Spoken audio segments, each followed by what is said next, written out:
All right, since the weather really hasn't been conducive to getting stuff done on the boat that I'm working on, and definitely not on the truck, it's been raining and snowing and cold, and it's just damp. So I'm going to do a video today on something I've actually been wanting to do for a while, but it's pouring lead weights or lead sinkers, depending on what you call them. I'll cover all the procedures on how to do your lead weights and what you need to do to make sure they come out good and you don't poison yourself. So let's get this done. But before you do that, hit the subscribe button. Alright, so before we go into pouring any lead or do anything like that, let's talk about a few safety precautions. As you know, lead is toxic and can have long-term effects. Funny, I'm 60, I won't tell you my age, but I know when I was growing up I was probably chewing on lead-based chips all the time. Look at me now. Anyway, it is toxic. So one of the things you want to make sure is you have adequate ventilation. I'm doing this inside my workshop right now. I have both doors, garage doors cracked, about 1.5 feet. Got an exhaust fan on one side of the garage and hopefully get some fresh air in on the other. So that's one thing, make sure you have adequate ventilation. You're going to want a decent pair of gloves. Lead's hot and it can really burn, obviously. The other thing is long sleeves. Some should splatter on you. You want something that's cotton or a natural fiber. Not a polyester or anything like that, because if lead hits polyester, it's going to melt it, and then you're going to have a nice, hot, sticky patch of plastic stuck to your skin, which is no doubt not any joy. Safety glasses. You'll see me wearing safety glasses no matter what I'm doing. Mostly because they've got magnifiers on them, so that really helps a lot. So what will you need to pour lead? Well, obviously you're going to need some lead. I've got different sources of lead. I've got a bunch of these. These came off a cast net that was tangled up in some rocks and pretty much destroyed in the Cape Fear River. So we recovered the net, cut the lead weights out, so that's one source. Another source of lead might be commercially available lead. I found eBay is a great source for that. I got 30 pounds of this for $50, which is a smoking deal. Typically it's about $2 a pound in today's market. Car batteries, I wouldn't recommend it. I've done it before, and I'm surprised I'm still alive, to be honest with you, but leave that to the professionals. And of course, you're going to need some molds. I've got a variety of molds here. Constantly collecting these things. I've found that I prefer to make my own weights than to buy them commercially. And once you have these, the other thing I have, which you might see here, is some granite tile that I had left over from a project. I'm not suggesting that you use granite, but ceramic tile, but it'll give you a nice heat-proof surface to work with should you spill lead or anything like that. So that's part of the safety. The other thing that you're going to need is a source of heat. I've got this little hot pot. I think if I remember correctly, it's 1100 watts. It's actually doesn't do very well on its own. I've modified it. I'm not suggesting you should modify it so that the burners are always on. And I also bought, I think this is a Lyman or a Lee ladle. I'm using this stainless steel pot, picked it up at a thrift store. It does the job. It heats up pretty fast, doesn't hold heat very well. I actually have a cast iron pot that unfortunately had the misfortune of being left out in the elements for a couple of weeks, and it's kind of rusty. So it's undergoing a rust treatment right now. And I'll probably do a video of that at some point. It's a pretty interesting technique to get rid of the rust. But this pot will work. Obviously, if you steal something from your wife's kitchen or from your own kitchen, don't reuse this for food. Once you've got lead in there, it's done. This is a thrift store item, so it'll never see the kitchen. All right, so let's talk about fluxing. And basically, you flux the lead to clean up any impurities. Now, basically, any carbon-based material will work for fluxing. I use paraffin. Seems to work pretty well. They sell commercial. It's probably not as important for lead sinkers, but if you're doing bullet casting or anything, it certainly is. You'll probably see some of the impurities in there, but basically throw the wax in there, it's going to flame up and it's fine. And it's going to bring all the impurities to the surface. We'll let that burn off.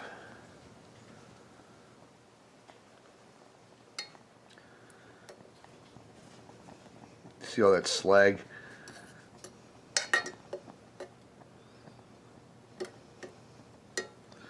And that just helps get the impurities out of the lead. They do sell commercial flux. I don't see a need for that though, especially not for weight casting. I probably don't even really need to flux it anyway, but that's just something I prefer to do.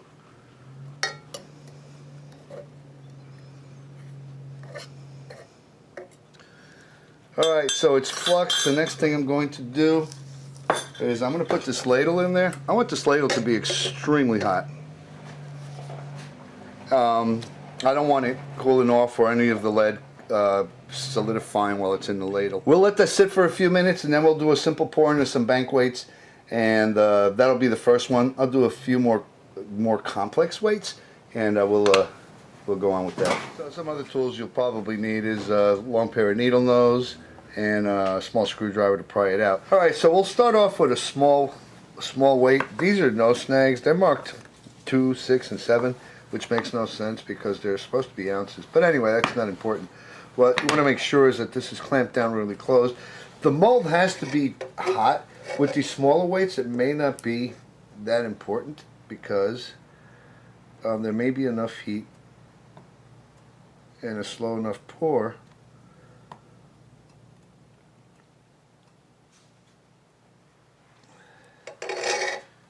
I got a little bit of leakage out the side on that one. So we'll let it cool enough, and this is where a small screwdriver comes in handy.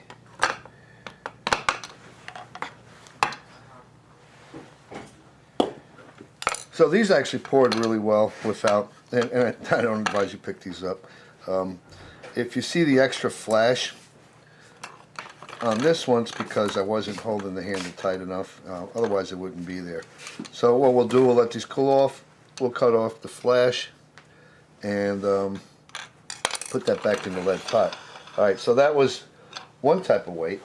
Another type of weight, and I actually really like these weights on the coast of North Carolina, is these guys. Now they're a little bit more complex in that they use a ring, but I am going to do a quick pour on these just to heat the mold up.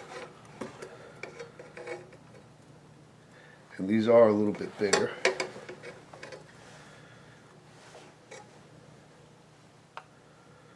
Slow pour. I don't want to clog that vent. Now I don't have the pins on these, so obviously these will end up going back in the pot. And the pins I'm talking about are the little eye hooks, these guys right here.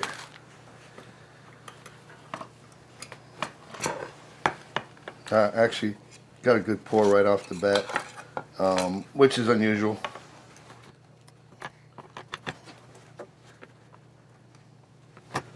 And now comes the fun part, which is putting those pins in there while you're wearing gloves. So let me take the gloves off for a moment. I really like these weights because when you're clipping on a weight, the ones with the hole in the lead kind of limits you to what you can do.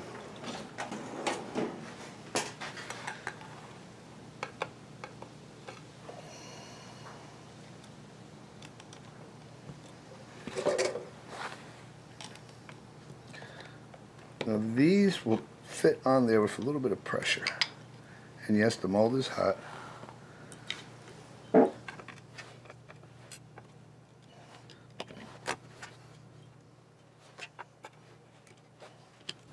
There we go. It is now ready.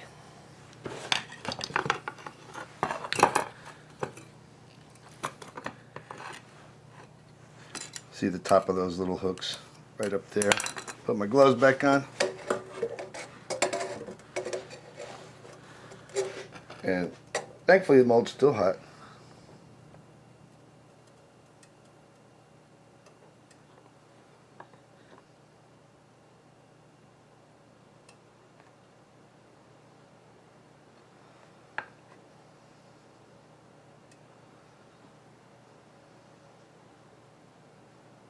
Now it doesn't take the mold or the pour very long to cool off at all. See this little splotch? That's why I use these tiles. And there we go. I'll let them cool off just a tad more before we pull them out. because I have deformed them. So this is 2, 3, and a 4 ounce, which work really well in coastal North Carolina.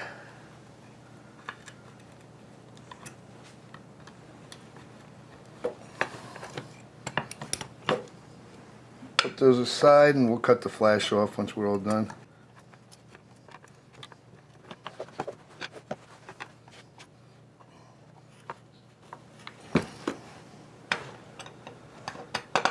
Alright, now here comes the fun one.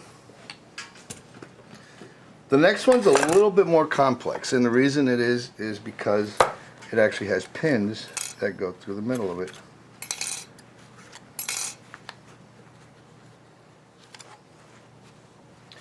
And they give you an instruction booklet with this one because one of the things you need to do is get a coat of carbon on those pins. Now the way this works, I use these a lot on Carolina rigs. These pins sit in the mold, and the fun part is going to be extracting them afterwards. That's why you want to get a coat of carbon on them. So to do that, you actually have to oil them. You can use any kind of oil. Standard 30 weight's probably your best bet, but I got some seafoam and I'm going to use that.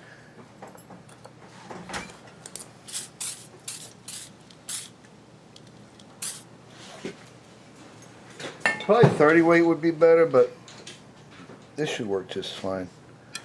Now, this lead must be super hot because I'm getting really good pours without even heating up these molds, and I'm okay with that. And we're going to close this up. Check that they're in the right position. They should be.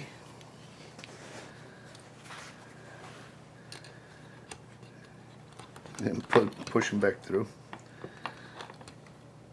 I'm actually going to rubber band this shut.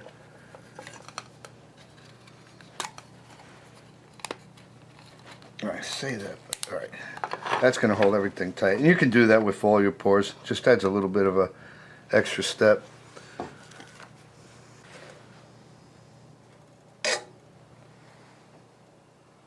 Get nice and slow down the edge.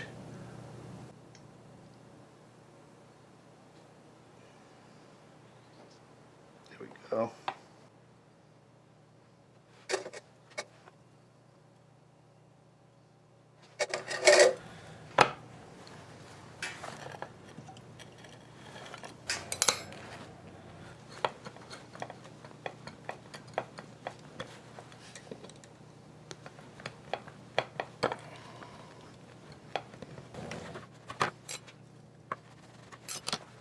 So, as I understand it, putting that oil on, it carbonizes them, makes them a little bit slicker. And there we go. We've got a 3, 4, and a 5. No roll sinkers, but they're really great sinkers for Carolina rigs because they actually have the ability to not be picked up with gloves. But they have a nice little hole that goes all the way through it, and if you're making a Carolina rig, that's a pretty cool thing to have. All right, so we got the weights poured. Interestingly enough, and maybe this is because I've been doing them more and more in practice, I really didn't have to preheat those, but sometimes you really do, and I've even used propane torch to get them hot enough for the larger weights. But the last step we're going to do is cut off the flash. You can see this little one here. We'll go through all of these, and we'll put the flash back in the pot. And really, I just use a pair of diagonal cutters, and lead is soft enough that it comes right off. And that goes back in the pot. So I'm going to cut the flash off all of these.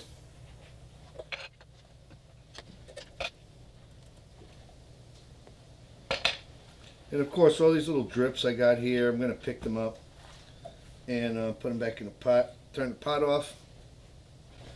I could actually add some more lead get it ready for the next pour, but that'll be fine. So here you go. We've got a handful of different weights, no-snag weights, the no-roll weights, the big fat 8-ouncer, and didn't take that much. and certainly it saved us a lot of money. Anyway, I hope you've enjoyed this video. If you have, hit share and like, and don't forget to subscribe. Thanks for watching.